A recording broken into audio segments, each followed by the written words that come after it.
Hello everyone, welcome to the next video. Seeing as I recently hit 150 subscribers, I thought I would do a more extensive video. So what this will be is a nice relaxing video just looking back at my full book list. So there'll be some overlap, quite a lot of overlap admittedly, with my book chart video. However, this is all the books that I've read, so before 2018. I don't mind saying that I only got into reading properly in maybe 2016 or so. But of course this is the full book list, so it includes some high school books, some books I read as an early teenager, young teenager and whatnot, so I can't really say it's all of the books that I've read, just the ones I've remembered and the ones that I've managed to put down here. It's not too long. I do anticipate this video will be fairly long though, because I want to cover each book in turn and try and give it its due. But before we begin, the books that are underlined will be books that I read physically, and the books that don't have an underline are Kindle books. I don't believe I read any on PDF, so just Kindle I think. The reason I'm going through this, I reckon it would be fun and interesting, but it's primarily to see which books I'm going to be reviewing next, and perhaps give reasons for why I'm not going to be reviewing certain books, and just to talk about my philosophy for the channel as well. So 1984 is our first book, read it on Kindle. I don't think I'll be reviewing this one because it's, although I do recommend it, it's obviously a very seminal work by George Orwell. I don't think I'll be reviewing it because it comes under the category of books that are just so famous that I don't think I could really say anything that hasn't been said before.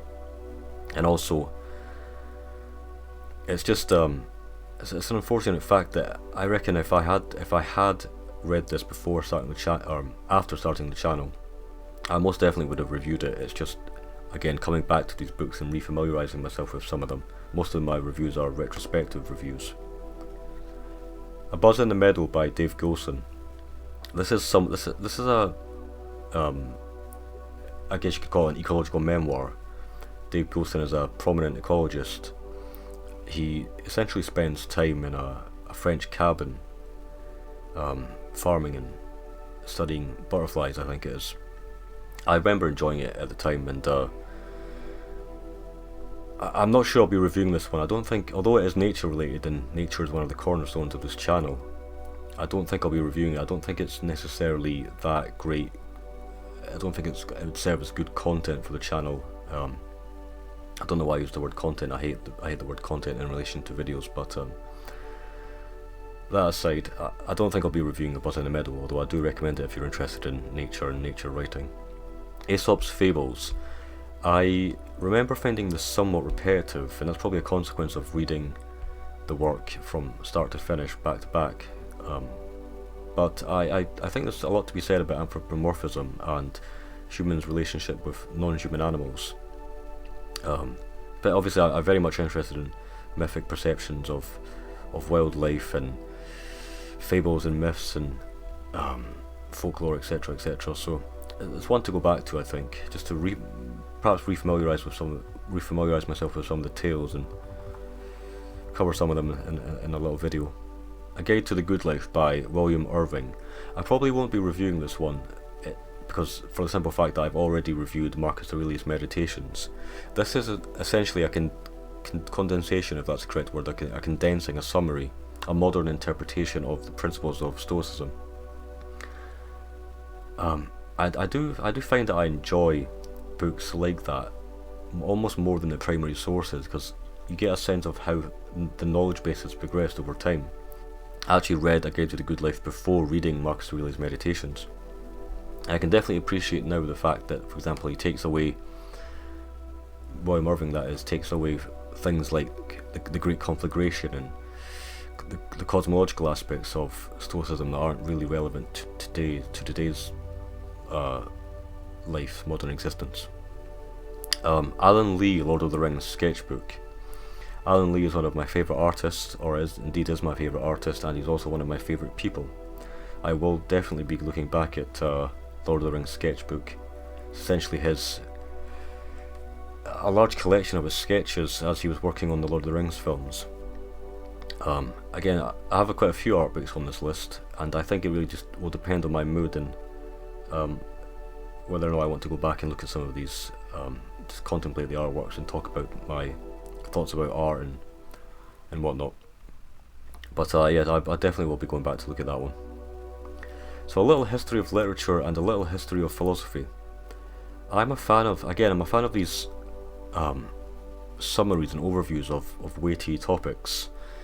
There are obviously snobs out there who think that you need to read a dense, obscure, scholarly work to understand the subject, and obviously there is a place for that, of course, but I think if you just want to understand how things have progressed and you want to understand the bigger picture, books like this are very good, and I have no issue with saying that I really enjoy books like this. I'm not sure, however, that I'll be reviewing books like this on the channel. Again, it comes down to, if I had started Oldenward a long time ago, or Thitherward a long time ago, I would have probably reviewed every book that I had read. But I just can't really see myself going back to read kind of standard non-fiction, really. Sorry, to review standard non-fiction. All That Remains is our next book. It's a book by Professor Sue Black, who I believe is the leading forensic anthropologist in the UK. It's essentially her sort of a personal memoir, her travels throughout the world solving crimes and educating people on forensic anthropology, forensic science. It's also a large part, I believe, is dedicated to dispelling myths about death and death acceptance and death culture and whatnot. So it's kind of a running theme throughout this list. I have a few books on death. I may go back to this, I'm not sure. It's just, again, some of these books I just read and then I enjoy them and I just kind of put them they kind of fall by the wayside, so I'm not sure if I'll be reviewing that one. Ancient Greece, a very short introduction, is our next book, and I'm a very big fan of these short introductions, of the works in the short introduction series. I think I read this at the same time. I think there was 2 books I read at the same time as reading the Iliad, and this was one of them. It's sort of a supplementary work. I found it very interesting reading this along with reading the Iliad. It definitely helped. I think I enjoyed this one because it was set up into each chapter was a city-state essentially. So Sparta, Greece, Corinth, Athens, etc., etc. Definitely enjoyed it. Just again, I'm not sure that it's that useful to review for the channel. Even if, again, history is one of the cornerstones of the channel, I just can't really see myself going back to it. A Nervous Breakdown is our next book on this list, by Anton Chekhov. Anton Chekhov being one of the masters of the short story. I definitely would like to go back to reviewing this. It's a phenomenal collection. It's quite short, but one of the short stories I remember specifically, I think it was called The Black Monk, and it's about madness and creativity and visions and things like this, and I remember enjoying it. I think I'll definitely go back to read this one and potentially review it as well. Anti-Societies by Michael Sisko, again a collection of weird fiction, and I enjoyed quite a few of the works and reviewed it on the channel as well. Architecture, a Visual History. This is one of my more recent reviews. Again, it's a DK book, a compendium of architecture from earliest times to contemporary modern architecture. Do recommend it. A Short History of Decay by Emil Cioran, who I believe is either a Hungarian or Romanian philosopher. Somewhat of a controversial figure in terms of philosophy. I believe people that are familiar with Emil Cioran are probably also aware of people like Ligotti and Mark Fisher and Schopenhauer, kind of the darker philosophers. I've sort of moved away from that side of things nowadays for a variety of reasons, but A Short History of Decay is essentially a list of, it's a book of aphorisms. They're very short. I don't mind saying I actually found this quite a difficult read. It took me quite a long time to read. Very florid language, a lot in each sentence. And maybe it seemed a bit pretentious at times, but I think there's quite a decent amount to be gained from it. I always remember one line. It's something like, "I dream of an Eleusis of disabused hearts," or something like that. I found it quite moving. So I'm not sure I'll be reviewing A Short History of Decay. I'd have to grasp some of the concepts and ideas again. I'm not sure. At the Mountains of Madness by Lovecraft. Definitely one of the books I should have reviewed. I can't remember if I read this before or after starting the channel, but I must not have started the channel, because I definitely would have reviewed this at the time. It's a great book. Certainly has a lot of flaws. It can be very technical at times. It can feel like reading a biological, like a taxonomic description of certain species at a certain point. It just feels quite tedious at times, but I definitely will be reviewing that at some point. Beauty, a very short introduction, another one in the short introduction series, by Roger Scruton. I'm a fan of Roger Scruton's philosophy, some of his political ideas as well. Indeed, I've used some of his quotes in some essays as well. Again, another, I can't really say much more than it's a primer, it's an introductory text on aesthetics, and if you're interested in that sort of thing, I'd highly recommend it. I'm not sure I'll be looking to review it on the channel, but I do recommend it. Book of Lost Tales, Part 1. This is one of the big ones I need to review at some point. It is it's one of Tolkien's seminal works. It's if you're familiar with the Silmarillion, which I have reviewed on this channel before, it's one of my favourite books, and probably in my top 5. Silmarillion being a highly dense, archaic work, very, very, very scholarly, thousands upon thousands of years of history condensed into about 350 pages or so. The very beginnings of Tolkien's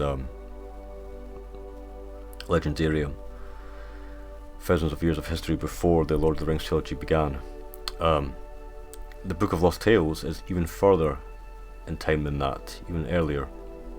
It's the very first conception, the very first thing Tolkien ever wrote, essentially, related to the legendarium and the lore behind Arda, Air, the universe, Arda the world and Air the universe. Of course, some of you who have been watching the channel for a while know that I'm somewhat of a Tolkien fanatic, I guess you could say, having read about 11 of his works and also running the channel Tolkien Memorized, or the channel Zanturi in the series Tolkien Memorized. I'll definitely be going back to review that at some point. Botanicum is an art book. It's a rather large coffee table book. It's not so much text heavy, and again, I think I said earlier that I'm a fan of more text heavy art books. So just something a little bit more than just the images. I recommend it if you're interested in botanical art, illustration rather. But I don't really have much to say on it, and I think if I was just looking at that, if I was just reviewing that book, I'd just be flicking through the pages and showing some nice illustrations. I don't really think it would be that worthwhile. But again, I do quite like the idea of just making a 5 to 10 minute video on every single book that I've read and just giving some thoughts about it, but maybe that would devalue and kind of dilute the channel, I'm not quite sure. Boy in Darkness by Mervyn Peake is one of my favourite works of fiction, and I highly recommend it. I won't say much more on that. I've reviewed it on the channel, and please do check out the review. It's a brilliant book. Novella. Calvin and Hobbes Book 1. This brings me on to an idea for a video I've had for some time, and I realise I've not really been doing much in the way of distinct topic videos. I think the dog one was the last one I did quite a while ago. This idea that we can have different registers of interests, different, it seems like quite disparate spheres of kind of aesthetic interests and different the way that we consume things and the way that we engage with things. Reviewing it, despite the fact that I do like to cover sort of art history and history on this channel. Classical literature, a very short introduction. This was, I believe this was actually the second book that I read whilst reading the Iliad. Not too much to say on it as well. It's interesting. I always remember certain things from books, just little snippets. I always remember the distinction between old and new comedy. It's just something I always think about when I read books, and then a lot of time elapses. Just how certain things, it could just be the most random thing. Just seems to stick in the mind. Not quite sure why. Crawling Horror, Creeping Tales of the Insect Weird, I believe is the subtitle. I've reviewed on the channel and I enjoyed it very much. Particularly the ant story. For some reason I've forgotten the name, but the ant story in that collection is phenomenal. It's one of my favourite short stories. Did not expect that to be the case, but it was fantastic. Creativity, a very short introduction. Again, another very short introduction book. This was actually the first book I read this year. Not too much to say on it. Again, I think I probably would have reviewed this on the channel, just never really got around to it. I don't think I really responded to it that much to feel like I could review it. Although creativity is a cornerstone of the channel, but I don't know. I might look through it and see if there's anything interesting to say about it. Crime and Punishment, one of my favourite books by Dostoevsky, and one of my favourite books in general, rather. And I've reviewed it on the channel. Darkness: A Cultural History. I remember being very much interested in this book for just how broad it was. You might think there's not much to say on darkness, but I think darkness is it plays a part in just human experience, and you really get a sense of that from this book. Everything from obviously the contrast of light to dark literature, all the way back to the Greeks with chaos and primordial beginnings of the universe and whatnot, through to textiles and of course film, Nosferatu, etc. It's all sorts of everything you can imagine to do with darkness, street lighting, just everything to do with darkness. It was a very interesting read, and I probably will go back to review this one. Diary of a Madman by Nikolai Gogol. I've yet to read anything else by Gogol. I've thought of reading Dead Souls. I might get around to it at some point. I remember enjoying this, found it quite comedic but also quite poignant as well. I've thought about reviewing individual short stories just in separate distinct videos, but it's a bit of a shame because I've already reviewed a lot of short stories in collections, so I'm not quite sure how I would approach that, but I don't know, I kind of just feel like everything needs to be in the same format for it to feel kind of neat and ordered. Diogenes the Cynic, Sayings and Anecdotes. Kind of a love-hate relationship with Diogenes. Used to find him very interesting figure. Indeed, I have a large canvas painting of Diogenes on my wall, and obviously spoke about him in relation to Emile Cioran's book, A Short History of Decay.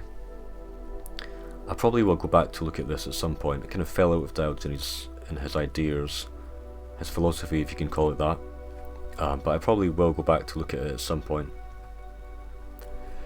Dogs and Art. I believe I spoke about this in my dog video. And again, I'm aware that I've not done too many of those topic videos. I've been meaning to get around to doing some of those. Dogs and Art. I highly recommend it if you're interested in, if you're a lover of dogs and you're interested in art, of course. I can recommend this especially for the Edwin Landseer paintings and sketches. Edwin Landseer is one of my favourite artists. There's quite a lot of modern art as well, kind of kitsch art as well, but it is what it is. Not particularly a fan of that, but I do recommend it. It's quite text heavy as well, so you do learn a lot about not only the art but also people's relationship with dogs over time and the perception of dogs in society. Doorway to Dilemma I have reviewed on the channel and enjoyed very much. Dracula by Bram Stoker is one of the books that I've yet to review in the sort of gothic selection that I have read. If I had read this when I started the channel, I definitely would have reviewed it. It's a great book. I particularly remember enjoying the first half a lot more than the second. If I do review it, I'll have to do a lot of familiarisation with it, refamiliarise myself with it, because it's quite a large book and it's obviously one of those important gothic works. Early medieval art, I'll refer back to the Classical Art from Greece to Rome book. Elantris. This book is in bold because it is one of the few books on this list that I read a long time ago. This is by Brandon Sanderson, I believe. I've only read one of Brandon Sanderson's books, and it is Elantris. I'm not really a fan of very popular, I might just be very contrarian, but I'm not a fan of popular fantasy authors like Sanderson and Martin, people like this. I remember enjoying, because I read it a long time ago, I kind of feel fondly about Elantris, but just don't really. I'm not sure I would go back to read it or anything like that. I don't have the book with me anymore. I gave it away a long time ago. Enchanted: A History of Fantasy Illustration. I have reviewed on the channel. I recommend it very much. Very well produced book, and not only is the art very good, the essays attached to the art are included in the book are very, very interesting as well. Enchantment: Wonder in Modern Life. This is one of the last books I read. Indeed, it is the last book I've reviewed on the channel. As of recording, highly recommend the book. Environmental Ethics: A Very Short Introduction. I have quite a few of these very short introduction books. Not too much to say on this one. Probably won't be reviewing it. Essential Entomology. Again, not too much to say about this. Kind of just a primer on all different orders of insects. Just makes me think that I do regret I gave away some of my ecology books.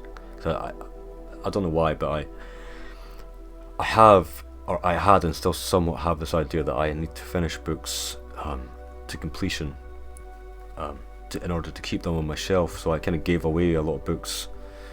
I don't really have many reference books anymore. Eye of the World by Robert Jordan. Again, another very old book. Again, I can't really say too much about it. I'm not really a fan of the Wheel of Time series.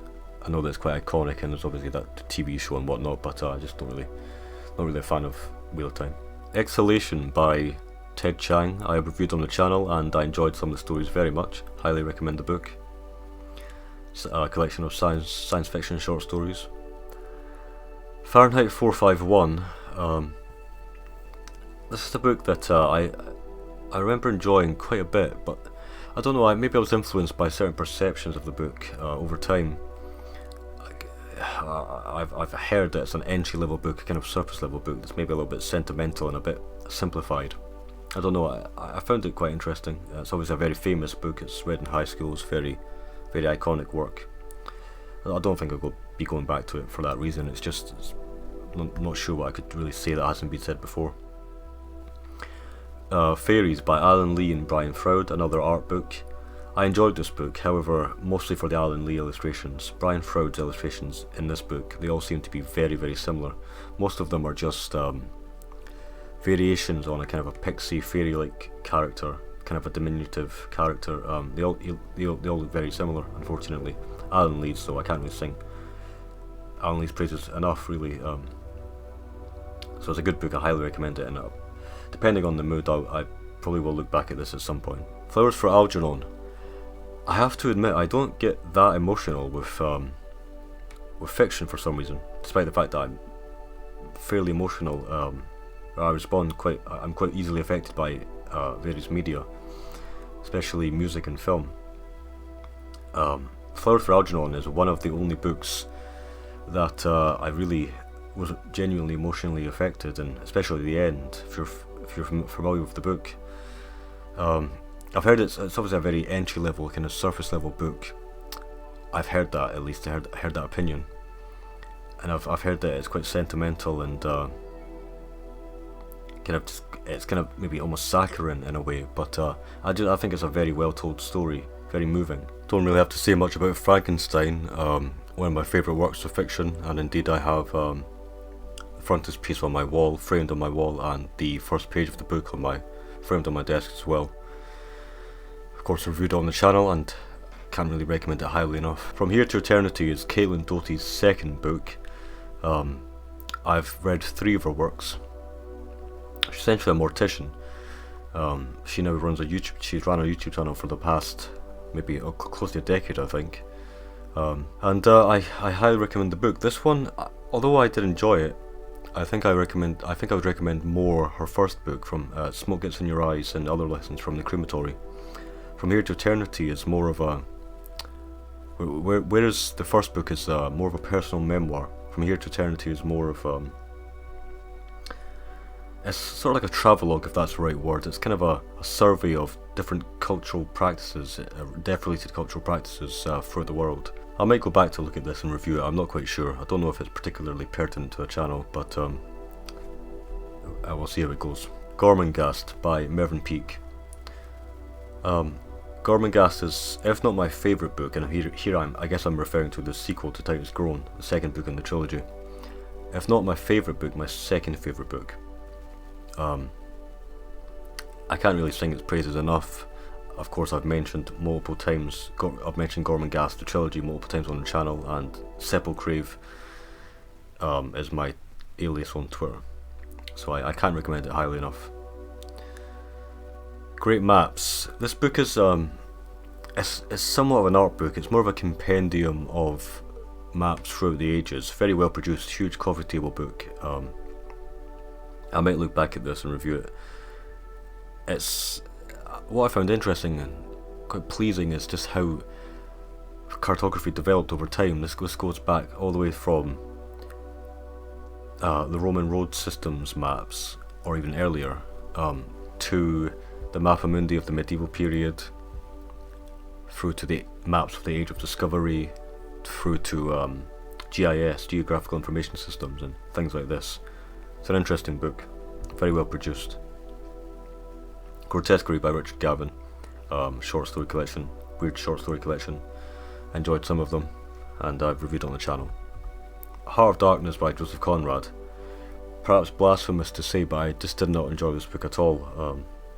I much prefer the film version. I found that to be superior in every respect. Apocalypse Now.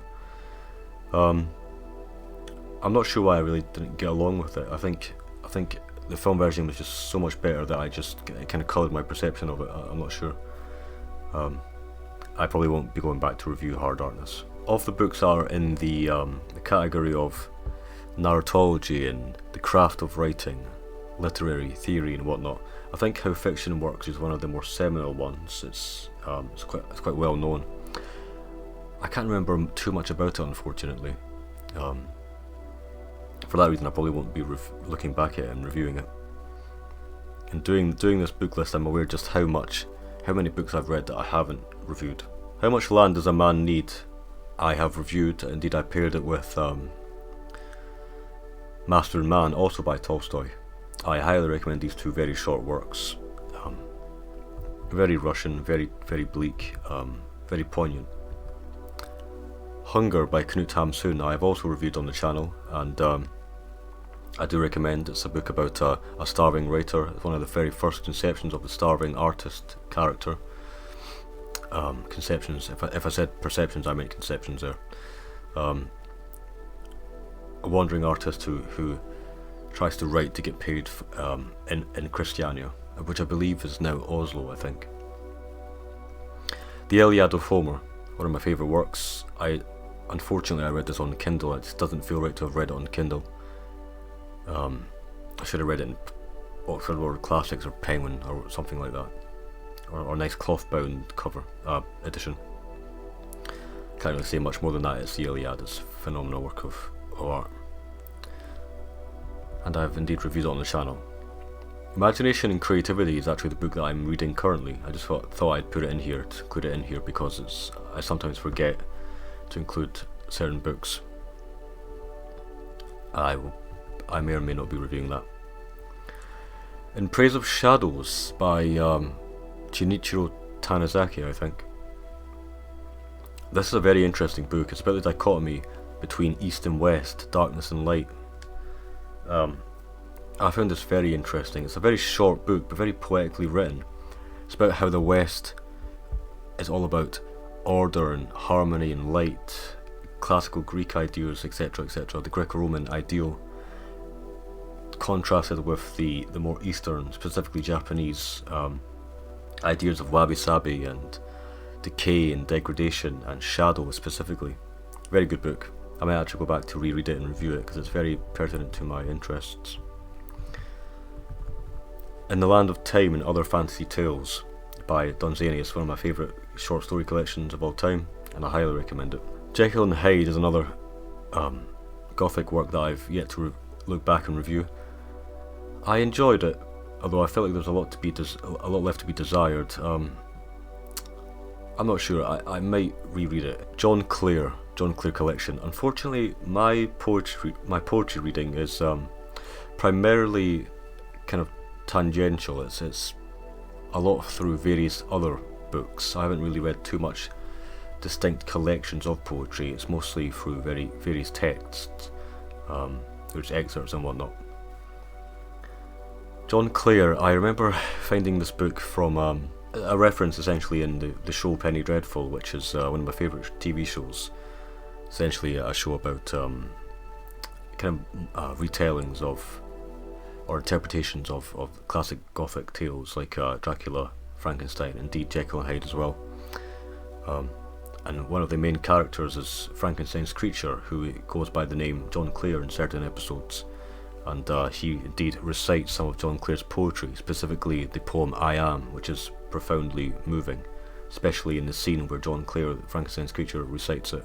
Very, very moving. Again, I'm not sure I'll be reviewing that one. John Clare, I should say, is he's a very early English writer of nature poetry.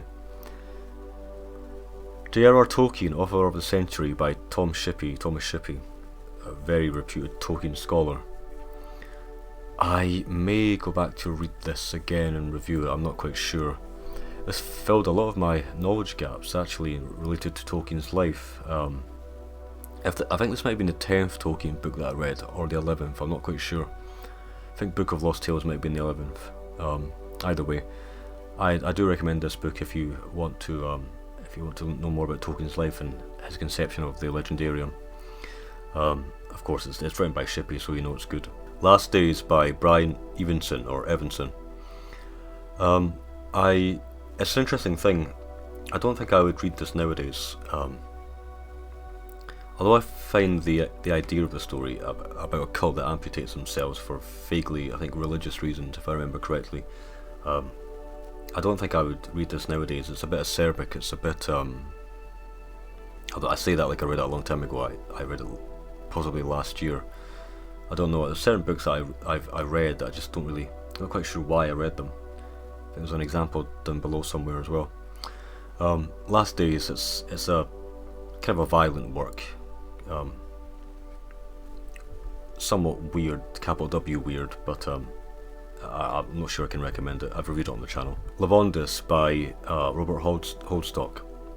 I have reviewed on the channel, together with Mythago Wood. I much preferred Mythago Wood. Lavondis, I didn't enjoy very much at all. Apologies for the background noise, my computer can't handle recording apparently. Letters to a Young Scientist by E.O. Wilson. E.O. Wilson passed away quite recently, in fact. He's a world-renowned expert on ants. Also an ecologist known for the island biogeography theory. This was an interesting read. It's kind of a paean to science. It's really just about getting into science as an academic study, and specifically kind of natural history and biology and ecology. Lolita by Vladimir Nabokov. I highly recommend the book for the prose, phenomenal work of fiction. I've thought about reading Pale Fire and Pinin, I believe it is, Pinin. Really should have read more of Nabokov actually. Highly recommend Lolita. I remember thinking that this was one of the first books that was really the beginning of my kind of reading journey. I remember thinking that it was extremely difficult to get into to begin with, and then I found the style more and more easy to digest. It was I think I felt like it was the first difficult book that I had read. I think that's a fair assumption, fair categorization. I'm not sure if I'll be reviewing it for the channel.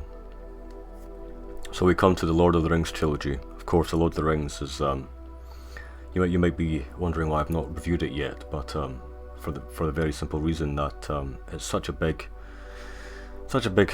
work that I'm not quite sure how to approach it.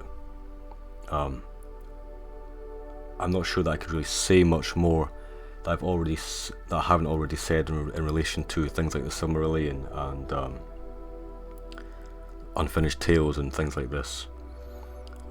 It's just such a big thing. I will be reviewing it at some point, but it's just such a big thing to get into.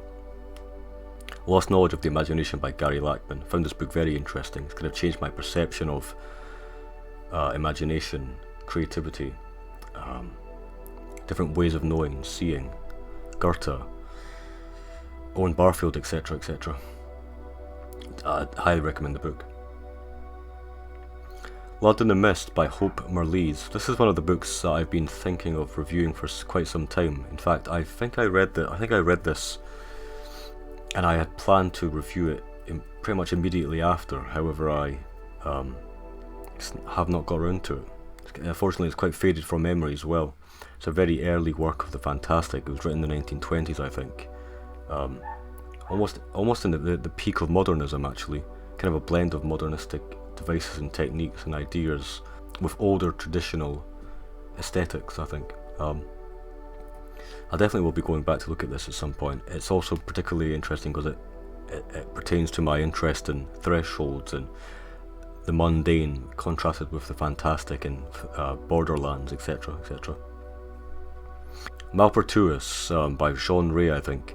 I remember reading this one not too long ago. It's a gothic work, somewhat weird. It's somewhat reminiscent of Gormenghast for me a little bit. Highly recommend it. It's an interesting book. Apologies for the noise in the background as well. Master and Man, I will refer back to How Much Land Does a Man Need by Tolstoy. And the medieval art textbook, I will refer back to early medieval art and also classical art from Greece to Rome. I read those three back to back. Medieval Bodies. It's a very well produced book. I actually had occasion to open this not too long ago and just look through it, and very well illustrated. The cover is especially nice. This is essentially, as you can imagine, it's the perception of the body in medieval times. Everything from the body of Christ and religion to, of course, farming and medicine and just everything to do with the medieval body. Is very fascinating work. Meditations by Marcus Aurelius. Again, I refer back to A Guide to the Good Life by William Irving, and I have reviewed this on the channel. Meetings with Remarkable Manuscripts, I remember enjoying very much. It's a very scholarly work. It's interesting. It's scholarly, but also very casual and informal at times. It's quite a large book. It took me a while to get through, but I very much enjoyed it. It's essentially a look at the most famous and remarkable manuscripts throughout the world in various collections, and the author, who is a manuscript scholar, takes you through, literally takes you through various museums and collections, describing how he opens the book and how the tactile sensation of feeling the pages and the history behind how these books came to be, and it goes into some detail about scribal practices and technical terms like verso and recto, etc., etc. It's very, very interesting book. Highly recommend it. Indeed, I might go back to review it.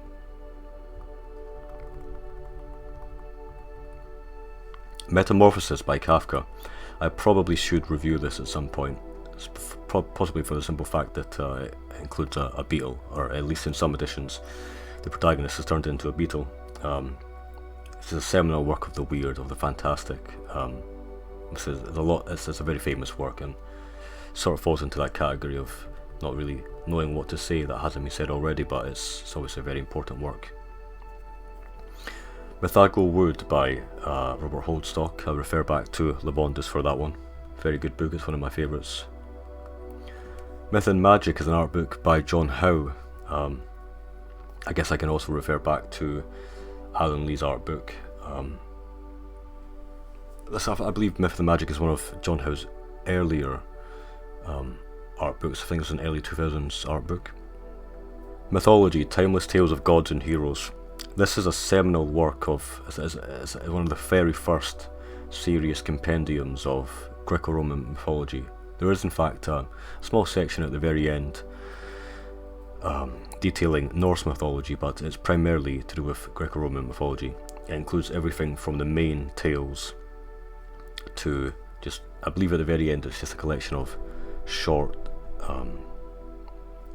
very, very, very short sections about various minor deities and whatnot. It's quite extensive, and Edith Hamilton, I believe, was one of the very first writers of summarising mythology, if that's how you could categorise that. I may or may not go back to it. Narcissus and Goldmund is one of my favourite books. It's by Hermann Hesse.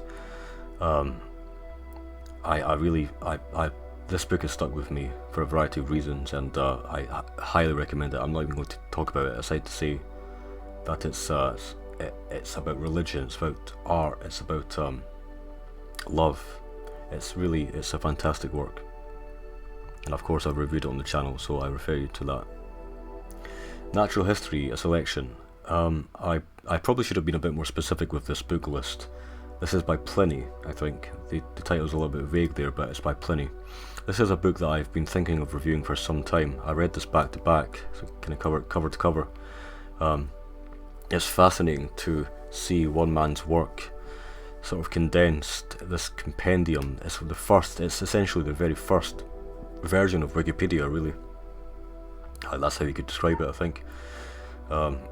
Pliny was this man who is fascinated by collecting facts throughout the world, and this book it covers everything from geology, art, music, various different peoples, races, cultures, just everything. It's fascinating. You also get a good sense of Pliny's personality as well. He has quite a lot to say. It's not just an impersonal, cold account of various material things, concepts and whatnot. It's you get a little bit of the texture of Pliny's life and his thoughts and whatnot. No Longer Human, a Japanese book by Osamu Dazai, I think. I did not enjoy this one, unfortunately. I think part of the reason for that is that I read it on Kindle and it was quite difficult to get a hold of, so my book was littered with typos. I just didn't really enjoy it that much. It's a bit of a depressive book. It feels like Japan's answer to Thomas Ligotti, I think. Dazai feels like a kind of Japan's answer to Thomas Ligotti. Just didn't really find it that. I don't know, I just didn't really respond to it that much. I won't be going back to review that one. Notes from Underground. This one I probably won't be going back to, simply for the fact that it's extremely famous, of course. There's a few books like this on the list. Notes from Underground, I remember finding it challenging to begin with, particularly the section on, I think it's the Crystal Palace section, kind of the political section. I found the character fascinating, though. Of course, the man from Underground, he's the archetypal kind of neurotic figure, this kind of loner figure. Kind of, you feel pity for him, but he has a lot of flaws. One of the seminal works of kind of modernist literature, very psychological, very dark. Pure. It's Dostoevsky distilled, essentially. Occultation and Other Stories. I did not enjoy this book of weird tales by Laird Barron. I've reviewed it on the channel. Of Mice and Men is a book I read in high school by John Steinbeck. I remember enjoying it at the time. I'm not sure I'll be going back to review that. I don't have it on the shelf. I don't actually have it. I don't own it, but I remember enjoying it at the time. Particularly, I still remember the ending. One Flew Over the Cuckoo's Nest. It's a great book. I'm not sure if the film version is better. I'm not quite sure. Obviously, I'm sure quite a lot of people here are familiar with One Flew Over the Cuckoo's Nest. Very famous book and very famous film. Not too much to say on that. I probably won't be reviewing it. On Monsters is a compendium of monsters and all their facets. The idea of monsters, teratology, the study of teratology, monsters in literature, art, music, etc., etc. Medicine specifically as well, particularly. I can kind of summarize it by saying it's like Darkness, a cultural history, except for monsters, really. Orcs by Stan Nichols. This is one of the earliest books on the list, I think. I think I read this when I was a very early teenager. It reminds me, there are several books that I probably should put on this list that I read a long time ago. I just haven't got around to putting them on the list. I'm not quite sure if I finished them or not.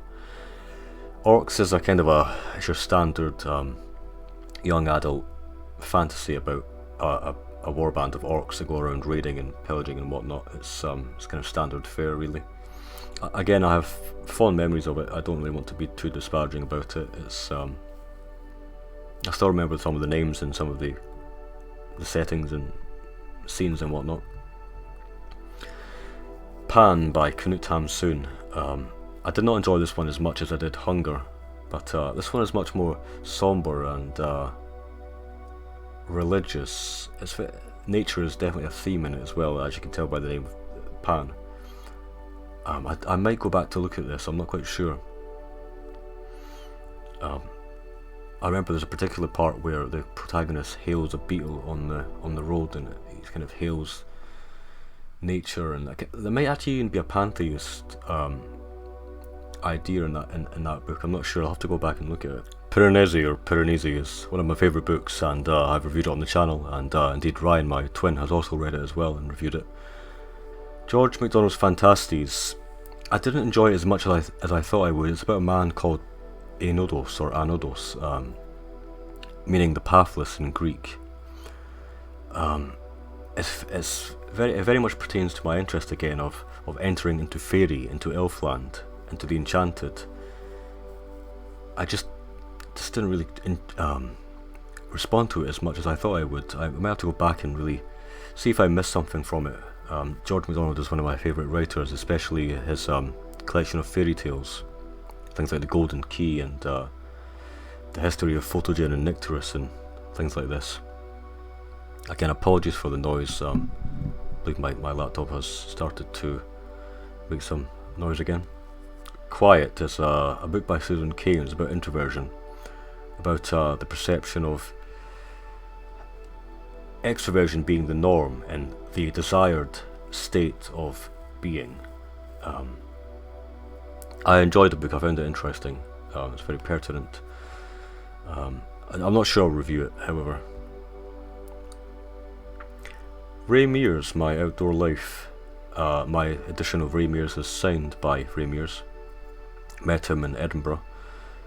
I used to be very much more interested in the outdoors, wilderness skills, things like this. Ray Mears used to be one of my heroes. Indeed, I used to have various of his sort of guides, bushcraft guides and wilderness skills guides and whatnot. I won't be reviewing this one, but as you can imagine, if you're interested, it's Ray Mears' outlook on nature and how he got into wilderness skills and whatnot. Roarings from Further Out is a collection of short stories by Algernon Blackwood. Brilliant collection of short stories, especially The Man Whom the Trees Loved and The Willows. The Wendigo was good as well. Ancient Sorceries was alright. I've reviewed it on the channel, enjoyed it very much. Sirius I also have reviewed on the channel by Olaf Stapledon. When I was more interested in sci-fi. There was a period not too long ago when I was trying to get more into sci-fi, but it kind of fell by the wayside a little bit. Slaughterhouse 5, speaking of sci-fi, I did not really get on with this book. I'm aware that it's quite a famous book. It's not really my thing. Combination of sci-fi and a war narrative, it's just not really my thing. By Kurt Vonnegut, I should say. Smith of Wootton Major I have reviewed on the channel, enjoyed it quite a lot. It's an interesting departure from Tolkien's Legendarium. Smoke Gets in Your Eyes and Other Lessons from the Crematory is Caitlin Doty's first book. I will refer you to the From Here to Eternity. Something Wicked This Way Comes by Ray Bradbury. Very famous title, of course. I think if I had started the channel after reading this book, I definitely would have reviewed it. I don't believe I did. I found it quite enjoyable. It's about a carnival that comes to a town in the US, I believe. It's a very interesting book. Some Will Not Sleep by Adam Neville. Just on this point again, it's an interesting thing. I don't want to be too disparaging here. It's not really about that. It's curious. I was thinking about this book in particular. I'm not quite sure why I read this book. I'm not sure why I went for this book because of the cover. It's a bit kind of horror for horror's sake, kind of a generic monster on the cover, and I'm aware that the author probably didn't choose that cover, but it's interesting. Some decisions that one makes, they often seem quite strange as time elapses. especially because this the title combined with the cover, it feels like a bit surface level, a bit kind of generic and kind of horror for horror's sake. It's not really my thing. I think I might have been just kind of struggling for something to read, and I just chose that. And there's even a pentagram on the side of the book. It's the symbol for the independent press that Adam Neville runs. It's not really my thing, but I read it nonetheless, and some of the stories were actually quite good. So, Song for the Unravelling of the World by Brian Evenson. There's a second Brian Evenson book on this list, I believe. I enjoyed some of the short stories in the collection, and I've reviewed it on the channel. SPQR by Mary Beard. I can't really say too much about this, other than that it's a very popular book on Rome. I probably won't be reviewing this. I did enjoy it, actually. Now that I think about it, I think I read this just before going to Rome last year. In fact, I kind of forced myself to sit down and read it in maybe 1 or 2 days before going to Rome. I'm not entirely sure, I can't quite remember. I don't know if I finished it in time. I think I remember reading it in the airport, in fact. Just wanted to get some knowledge, more knowledge on Rome. Surprisingly, I hadn't read too much about Rome, as opposed to Greece, for example. Stiff by Mary Roach is another book on death. This one is more of a general book. Mary Roach is a journalist. I believe the book really covers death and all of its facets. What happens to your body when you die. Symbols and allegories in art. So this is an art book. However, the dimensions of the book are quite small. However, it's packed full of, as the title suggests, symbols and allegories and motifs throughout art history, I suppose. What I enjoy about the book is that it's actually quite text heavy now that I think about it. But the main thing I enjoyed about it is on each page there will be a full colour painting or illustration, and then there'll be little notes pinpointing important parts of the painting or drawing.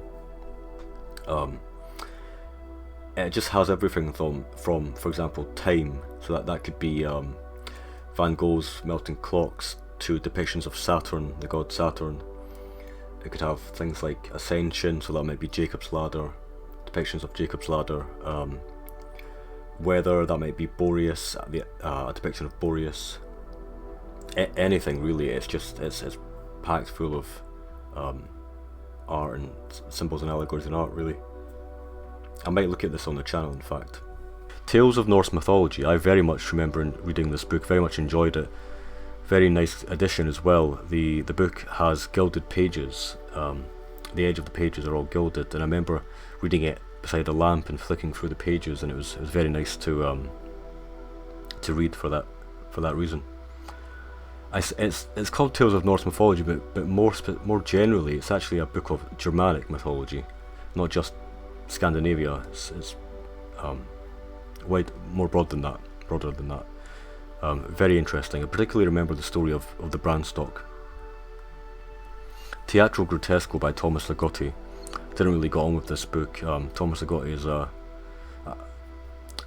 don't really agree with his aesthetic, his philosophy. I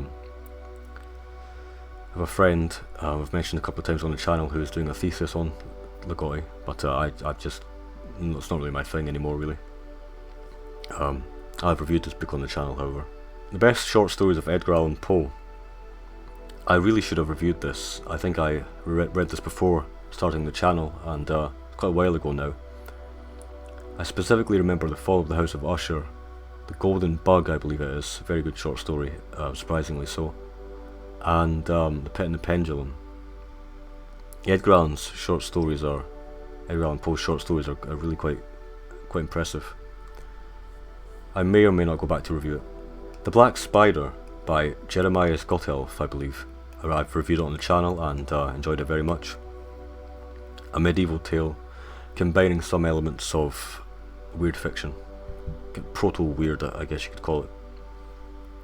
The Book of Legendary Lands by Umberto Eco, I've reviewed on the channel, enjoyed it quite a lot. Very fascinating compendium. The Broken Sword by Paul Anderson, I believe I've reviewed this on the channel, and not sure I'd read it nowadays. I feel like I go through at the start of last year I was very much interested in classic fantasy and myth and legends and things like this. I sort of moved throughout the maybe the middle point to the end of last year. I was then more interested in the gothic and the weird and the darker books, darker fiction. It's interesting how things change, and then this year it's kind of just a mixture of, it's mostly non-fiction this year. So I've reviewed that book and I did quite enjoy it. The Call of Cthulhu and Other Weird Stories I have reviewed on the channel, I believe, and it's Lovecraft. We all know. Most people on this channel are familiar with Lovecraft. Call of the Wild is one of the books I've yet to review, and surprising fact, it's one of my favourite books, and I believe I did mention it in the dog video. I really should go back and review it. A very famous book about a dog called Buck who finds himself in the wild after coming from a life of domestication and it's a pampered lifestyle. The Castle of Otranto, one of the very earliest Gothic works of all time, and I found this very interesting. I love the archaic language, very much so. Very peculiar book. I still remember one of the entry scenes is a helmet, a plumed helmet, which is the size of an entire room, I believe. It crushes a character at the very, very beginning. Is how the story starts. Very surreal image. I might go back and re-look at this and review it. Not quite sure, but I remember enjoying it.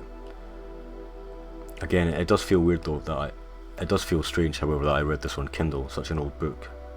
The Cathedral of Mist by Paul Willems. I've recently reviewed this, very much enjoyed it. The Cathedral of Mist, the titular short story, is fantastic. Highly recommend it. The Celtic Myths, as you can imagine by the title, is a collection of Celtic stories, primarily Scottish, Irish and Welsh. Not too much to say on that, really. Related to that, The Celts Search for Civilization by Alice Roberts. I missed the opportunity to see Alice Roberts at Butts Ancient Farm that I used to volunteer at. This book was very fascinating. It's kind of a modern, kind of an update on the theory of the Celts. I found it fascinating the difference between the original theory of the Celts being a people from the Hallstatt region in Central Europe, and then their potential for their true beginnings being in the sort of the western seaboard, sort of Iberian Peninsula. I may or may not review this. That's I think that was in my history mindset when I read this. The Children of Hurin I have read on the channel. It's one of my favourite books, another Tolkien book. A very poignant, very tragic standalone tale in the Tolkien legendaria. The Collector by John Fowles. I believe I had wanted to read The Magus by John Fowles. Seems like a book that I would enjoy, but started off with The Collector. Don't think I'll be reviewing this one. It's got a dark book, got a dark premise. Not too much to say on it, really. It's quite a suspenseful book, just not too much to say on it, really. The Complete Fairy Tales by George MacDonald is one of my favourite short story collections, referred to it earlier. Highly recommend it. A Dark Domain by Stefan Grabinski, Polish writer, a master of the weird short story. I very much enjoyed this. Very interesting ideas, very unique. Highly recommend it. The Dark Eidolon and Other Fantasies by Clark Ashton Smith. This is one of my favourite works of fiction, not just one of my favourite collections, one of my favourite works of fiction. Phenomenal prose, extremely imaginative, just phenomenal. The poetry as well is extremely grandiose and powerful and majestic, enchanting. The Death of Ivan Ilyich by Tolstoy. I think this is the first Tolstoy book that I read. It's a novella. Quite a poignant, moving novella about a man's his change in perception at the moment of death. His change, his coming to a new outlook on life as he approaches death. That's all I'll say. It's a very moving classic work of death literature, death fiction. The Denial of Death is an early work in death literature, death theory, by Ernest Becker, an American writer. I believe it was written in the 1950s, I think. It's really the beginnings of terror management theory and the philosophy of death and why we are afraid of death, how to overcome the fear of death, etc. I'm not sure I'll review it on the channel, but I highly recommend it. It's a foundational work of death literature. The Dominant Animal I reviewed on the channel, didn't really respond to it that much, and I didn't really enjoy it, unfortunately. I thought I would, based on the cover art and the title and the kind of the aesthetic and what I presume to be the outlook of the book, but I just didn't really enjoy it that much. The Forest and Folklore and Mythology I have reviewed. The Forgotten Beasts of Eld by Patricia McKillop. I was going to review this book, however I just didn't really respond to it that much. The imagery was quite fantastic and I found the book to have an interesting premise. I just didn't really respond to it that much, to the point where I felt like I would review it. The Gutenberg Revolution by John Mann, I believe. I found this a riveting read. The idea is it's essentially the beginnings of Johannes Gutenberg's printing press. It's a surprisingly suspenseful read, looking into the feuds and the conflicts involved in setting up the industry of the printing press and the economic aspects of it, and it's not just about Johannes Gutenberg's printing press. It's the European context, very different popes, successions, kings, all the way through to Martin Luther's 95 Theses and whatnot. It's surprisingly good. The Gothic, a very short introduction. I remember enjoying this, a very short introduction book, because it covered the Gothic in so many different ways, covering things like the original tribes, the Vandals, the Goths, etc., Alaric, various barbarian heroes of very iconic figures, through to Gothic literature, politics, the Whigs, etc., etc. Very interesting. Again, I'm not sure I'll go back and review books like this. The Haunting of Hill House. I just did not really respond to The Haunting of Hill House, unfortunately. We've Always Lived in the Castle is one of my favourite books, by Shirley Jackson. Just did not really respond to The Haunting of Hill House that much, unfortunately. The Hero with a Thousand Faces by Joseph Campbell. I remember reading this quite a long time ago. Unfortunately, my edition is one of the only books that I've ever damaged. Like I spilled some water on it. I think it might even been a banana that kind of squished onto the pages, unfortunately. Still readable though, however. The Hero with a Thousand Faces, I read it at a time when I think I'd be a lot more perceptive to it now. I think I'd be very much more interested in it. Of course, the title refers to the now iconic and perhaps overused hero's journey, the cycle of initiation, stepping over the threshold, rebirth and whatnot. The Hobbit. Somewhat hesitant to review this book because I imagine it would just simply turn out to be a rant against the Hobbit trilogy. I probably will review it. In fact, I will review it at some point, but it's just how to approach it without it turning into a kind of an obvious rant. The Horla, or Le Horla, I believe, by Guy de Maupassant, French writer of the supernatural. I remember enjoying this short story quite a lot. Again, it's that issue of do I or do I not record distinct videos for short stories. I always remember a line from this short story, something to the effect of, when we are alone for a very long period of time, we people space with phantoms. I remember that quite a lot. Good short story. The House on the Borderland is a book that I'm actually potentially going to read again quite shortly, quite soon. It's one of the books that I enjoyed very much in the first half, and I found the second half quite tedious, but I feel like I might be more receptive to it now. A lot of the books I've read on the channel and reviewed, I didn't necessarily go back and reread, but I only really started doing that for, or indeed one of the only times I've done that is for Boy in Darkness, so I might actually reread The House on the Borderland and give my opinion of it again. I think it might actually be a worthwhile read. The Jungle books I have reviewed on the channel and enjoyed very much. Some of the stories were a little bit tedious, the way they were written, but just overall very just extraordinary collection of jungle tales. Rudyard Kipling, his archaic language is just phenomenal. The King of Elfland's Daughter, I've mentioned on the channel multiple times. I have reviewed it, my twin has reviewed it, and it is one of the seminal works of Dunsany.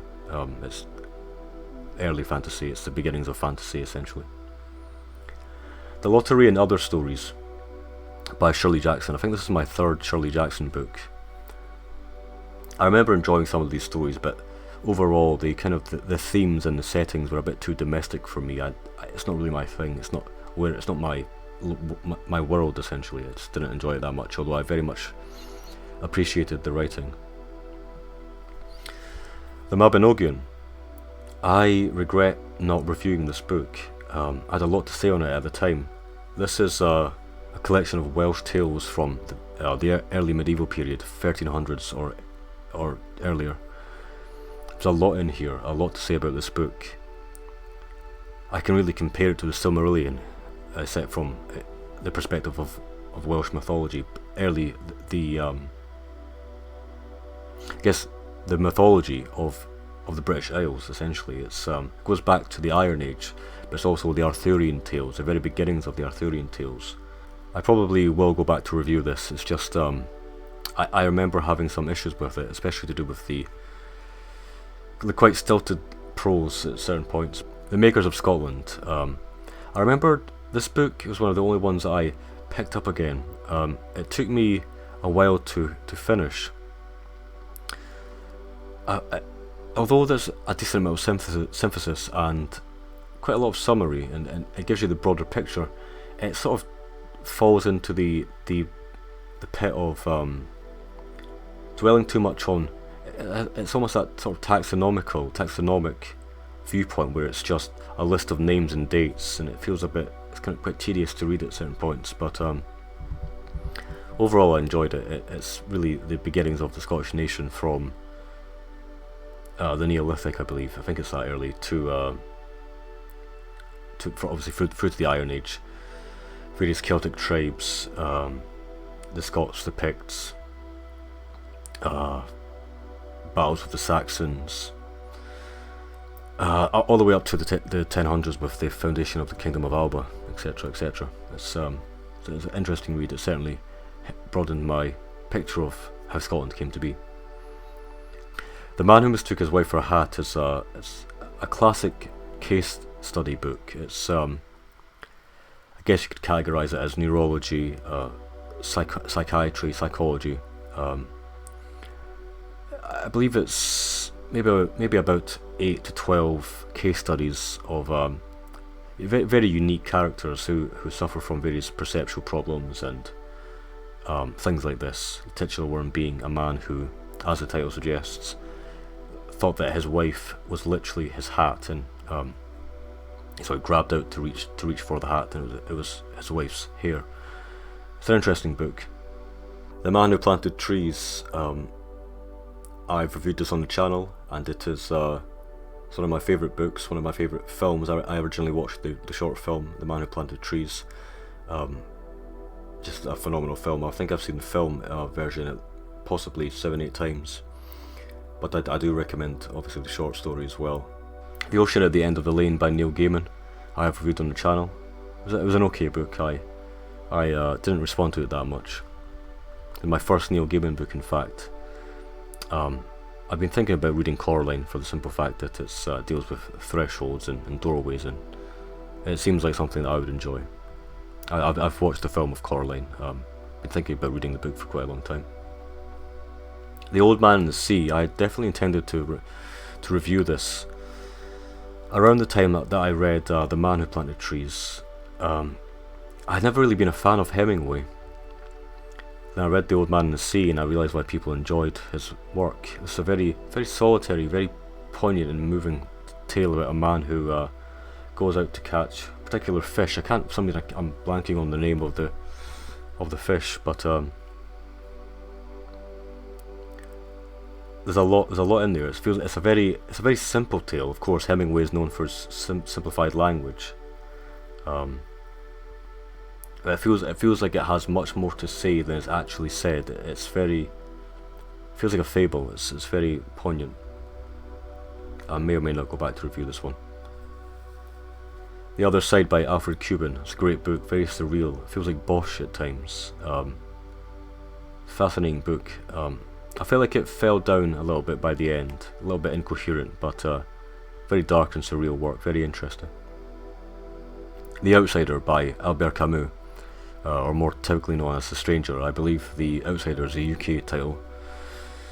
I can't really say much more than it's really absurdism, existentialism distilled into a narrative. I did enjoy this one as much as Camus' The Plague, which we'll talk about in a second. It's a very famous work, of course, The Stranger, and I can't really say too much about it. I'm not sure I'll review it for that reason. The Passion of the Western Mind by Richard Tarnas. I have reviewed on the channel. In fact, it's one of my favourite non-fiction works, and it's sort of changed the way I view philosophy and religion, and it's just, you have to read it to understand what I really mean by that. I watched my review. It's very, very interesting. It's a very interesting synthesis of Western thought, Western philosophy. The Plague by Albert Camus. This seems very pertinent to our times, of course, with COVID. It feels like a macrocosm of human life. It's this little town that is trapped in a town or a city as this plague ravages them. It feels like every character is meant to represent a particular viewpoint. There's different ways of approaching life, as different ways of dealing with the plague, and it is for that reason really quite an interesting narrative. I might go back through, I might reread it and review it. I'm not quite sure. The Renaissance, a very short introduction, another of the very short introduction series.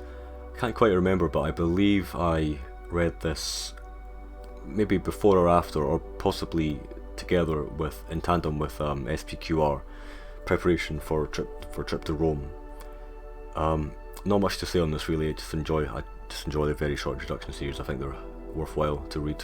Getting near to the end now. The Riddlemaster trilogy by Patricia McKillop. I've reviewed this on the channel, enjoyed it very much. I wish my review was a little bit better for this book. I don't know if I did it justice or not, but I do recommend it if you're interested in fantasy.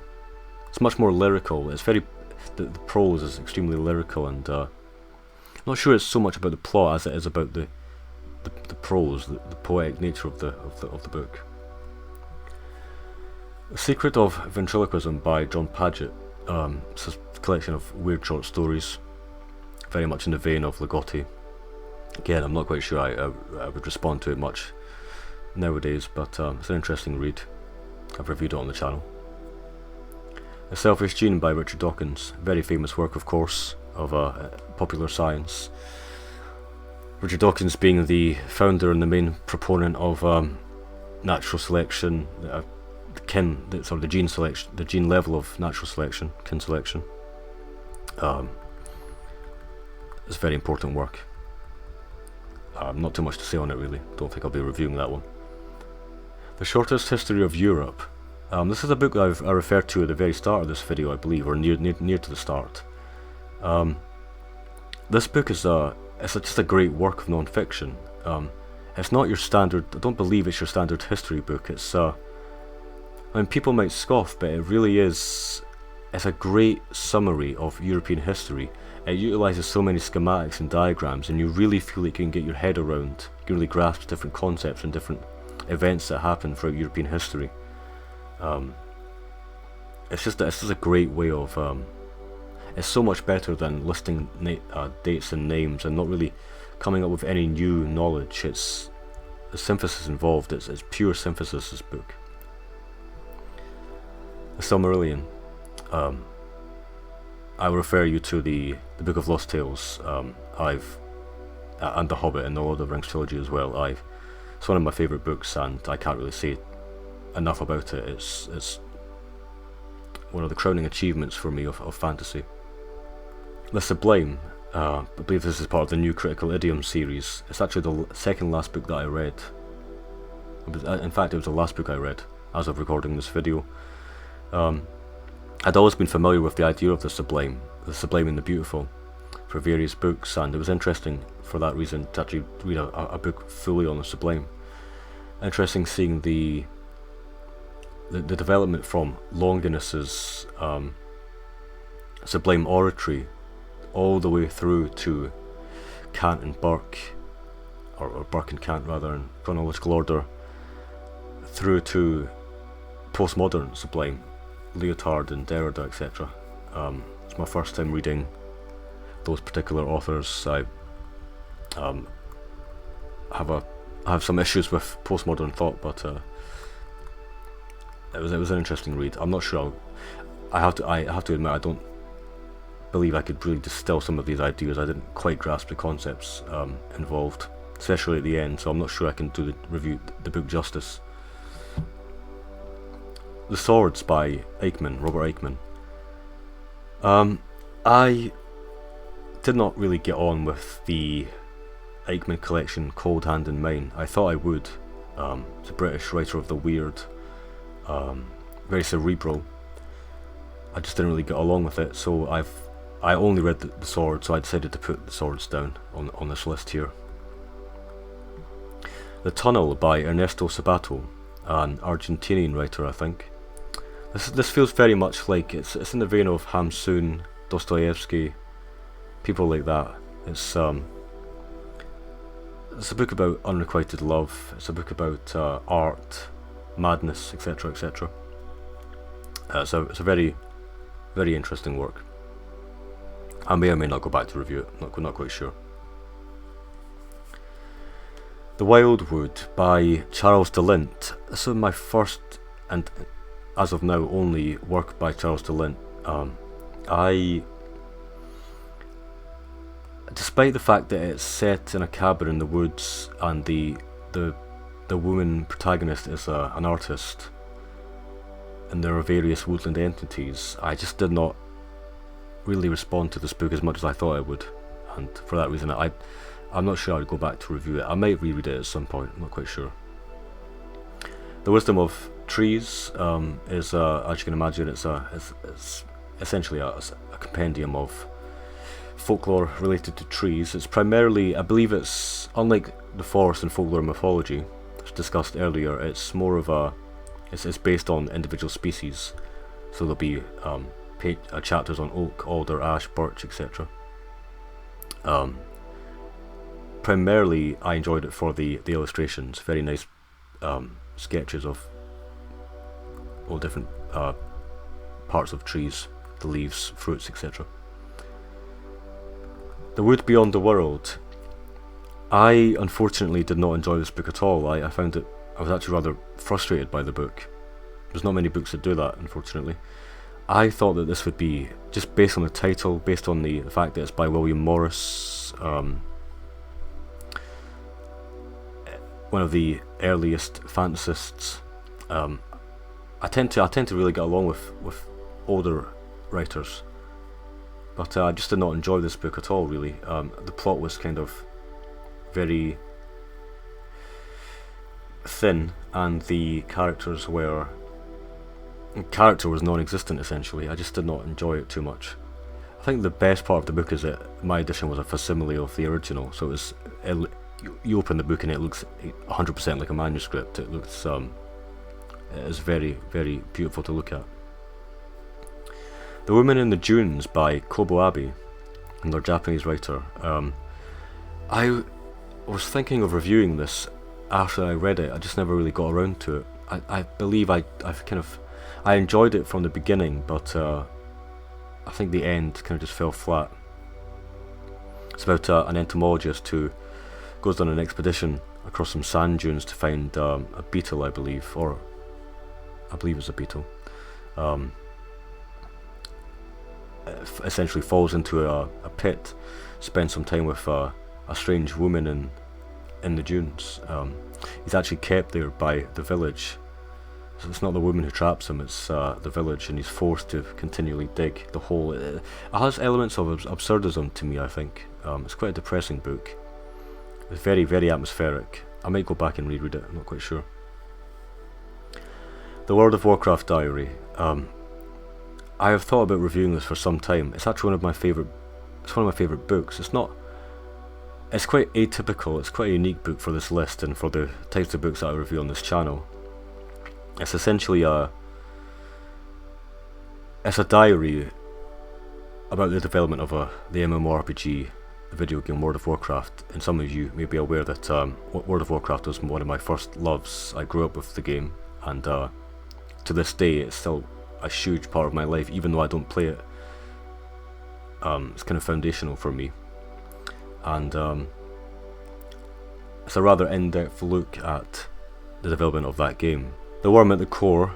I'll simply refer you back to the Denial of Death and other death-related books. This one specifically is a more modern, updated version of the terror management theory and their ideas of death. The Worm Ouroboros. One of my favourite books, although I'm not sure I would really respond to it as much nowadays. I sort of change in my interest in terms of literature, in terms of aesthetics and themes and settings, especially. I can't really say much more than that. It's a grand narrative, grand war epic about various kingdoms that fight each other. Very, very poetic language indeed. Some of the letters are actually written in Elizabethan style, very accurately. E.R. Edison was a scholar in the sagas, I believe. It's very, very accurate to the language. The Yellow Wallpaper by Charlotte Perkins Gilman, I believe. It's an early, maybe mid 1800s tale about psychiatry and mistreatment of women in mental institutions and whatnot. It's quite riveting. It's very, very short, but surprisingly quite disturbing, especially the end. I'm not sure I'll go back to review that. It is just a short story, so I could just upload a separate video for it, but I'm not quite sure. Thomas the Rhymer by Ellen Kushner. I believe this is it's based on it's a modern retelling or interpretation of the Scottish folktale of Thomas the Rhymer, or Tam Lin, I think he's also known as. I had thought about reviewing this straight after I read it, but I just never really got around to it. I don't know if I enjoyed it, but I'm not sure I really... I found it surprisingly dense, actually. I found it surprisingly poetic, and it was quite difficult to grasp at times. Very poetic. I can say it's about a man who is whisked away to Elfland, to Faerie, and that's really all I'll say about that. Thoughtful Theism is a book I've read on the channel and found it surprisingly interesting. Changed my perception of Christianity. Learned a lot about Thomas Aquinas and other figures of early Christianity. To Build a Fire by Jack London. Like Call of the Wild, I'm not quite sure why I've not reviewed this one. In fact, this was one of the first short stories I read that really moved me. It doesn't really depart too much from Jack London's usual themes and settings and characters, unfortunately. It's about a man who goes to, it might even be the Yukon wilderness, as it is in most of his other stories, and it features a dog. It's a very moving tale about hardship in the wilderness. To Drown in Dark Water by Steve Toast, another weird collection. Enjoyed most of the tales, and I've reviewed it on the channel. Too Loud a Solitude by Rabal, I believe, who is a Czech writer, I think. This is an interesting book. It's about a man who was forced to destroy books. It's somewhat of a... It has leanings towards Fahrenheit 451, but it's much more somber and serious and lonely. It's a very lonely book. You can tell, but the title is fantastic. I might reread this actually. It definitely seems like a book that I should review at some point. To the Lighthouse, similar. I should probably review this, although it is one of those famous books. It's been talked about 1,000 times.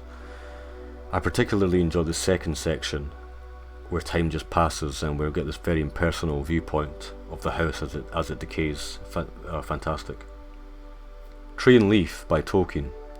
I'm not quite sure how to approach this one. I really should have reviewed it by now, but I recently did a review of Mythiopia, the poem. I may review Leaf by Niggle and On Fairy Stories together, but Leaf by Niggle will probably be the main object of review. Fantastic short story about subcreation and Tolkien's. It's allegorical to Tolkien's life. It's a very interesting story. I think there's another. In fact, there's a poem at the very end of Tree and Leaf, which is a Viking. It's a translation of a Viking poem by Tolkien. I didn't really particularly find it interesting. I don't think I actually finished it. Trees, their natural history. Not too much to say on this one. It is just a textbook on trees. Turn of the Screw by Henry James. Another Gothic work of the supernatural. Very famous book, of course. Henry James's prose style is, it's something to be. Well, I guess you have to get familiar with it. It's interesting. I found this book interesting, but it just didn't really affect me that much. For that reason, I probably won't be reviewing it. Getting near to the end now. Unfinished Tales. Again, I think I will refer back to the other Tolkien books on the list. Unfinished Tales is one of the bigger compendiums. It's really where it's for the true Tolkien aficionados, I think. It's some of the more obscure tales.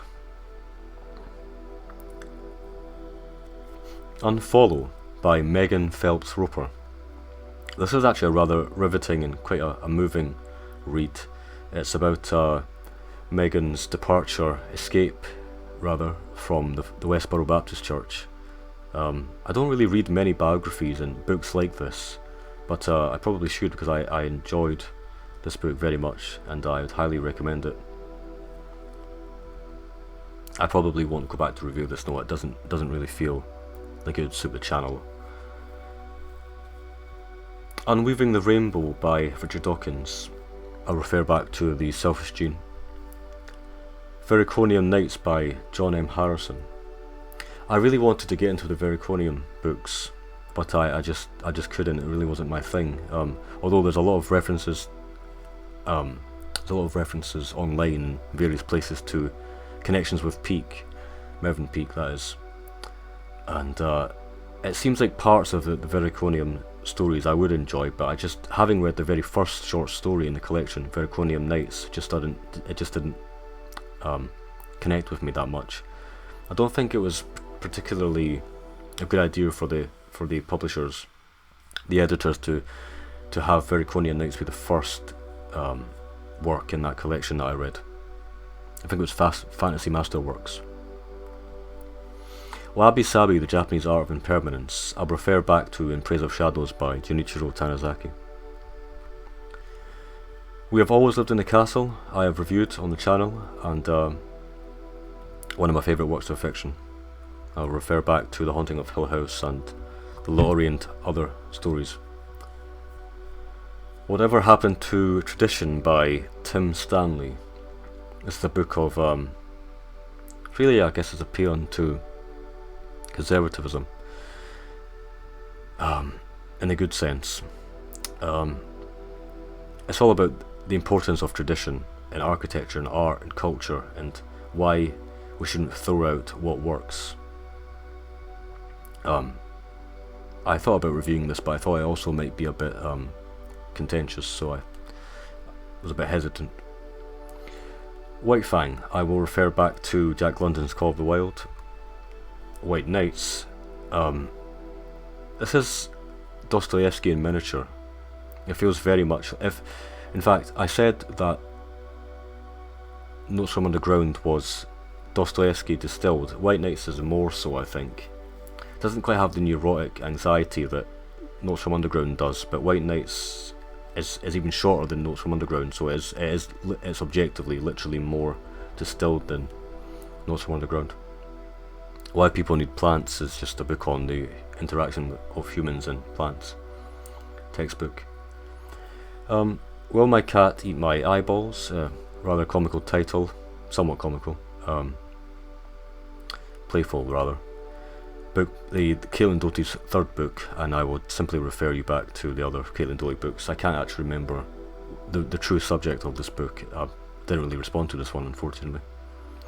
Wisdom of the Ancients, I'm not quite sure why that's incorrectly formatted there, but this is a book by Neil Oliver, a rather famous Scottish archaeologist, TV presenter as well, and it's somewhat similar to Whatever Happened to Tradition, but it has more of a history focus. I quite enjoyed this. I remember reaching out to Neil as well. It's a good book. I might review it on the channel. So we have reached the end of this rather long video, by far the longest video I've put out on the channel, and possibly the longest I will ever put out on the channel. Hopefully you enjoyed that, hopefully you gained something from it. Of course, there's actually a lot that I have not talked about here. Many books that I read maybe a couple of pages off to a quarter, maybe even half. This is just the books that I've completed. So hopefully you enjoyed that. This has been Taylor, this has been Thitherward. Thanks for watching, everyone. Till next time.